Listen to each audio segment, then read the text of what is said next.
So another thing I'd like to just say along with that whole keeping it real theme, because I'm loving what you're saying here, because I'm in my inside I'm going tick tick tick, yes, I agree, I agree, I agree. So it's just so nice to hear someone else say it. The thing I find again is about with playing is find what you like and go with that. Who cares if it's not going to win a competition on MasterChef? I love MasterChef. I love watching the cooking shows, but my kitchen is not a place I'm getting examined by anyone except for the three people I'm cooking for, or four if you count me, and I like what I cook, so most of the time. And how do you feel about that? I feel like because you can have the beautiful pictures on Instagram and Facebook, and everyone just feels like everything has to look like it's come out of a cookbook, and it just raises the bar and the fear of just what you've got to produce.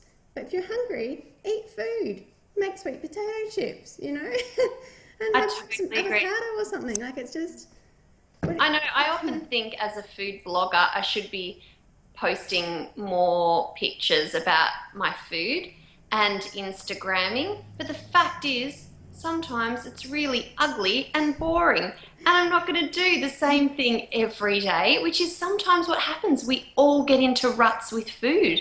And at the moment, my kids are really loving fritters. And I have a sweet potato fritter recipe and a broccoli fritter recipe.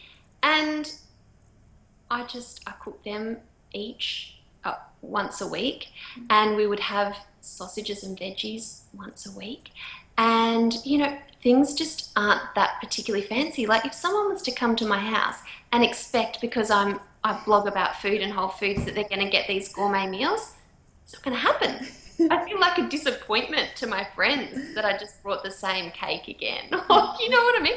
But I'm exactly the same as you. Once you've nailed it, my choc chip cookies are like a nailed it recipe. Everyone always likes them. My kids like them. I'm just going to keep freaking making them. Yeah, it's like my cheesecake without cheese. It's like, yeah, that's a classic. That one's staying. But that's Why the do thing. we feel like we need to constantly be searching for recipes, constantly be trying new things?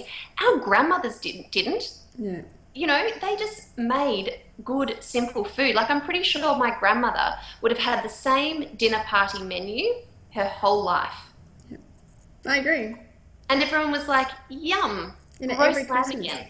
Lasagna. Yum. Lasagna. Yes. I hear you. I'm glad to hear that, I'm not the only one feeling that way, because I think there's that pressure, and it's just because there's so many ideas out there. I think the ideas are great. Find what works for you and then cook it the way that your family likes it, and it doesn't have to look like it can be a gourmet picture for the latest best-selling cookbook. So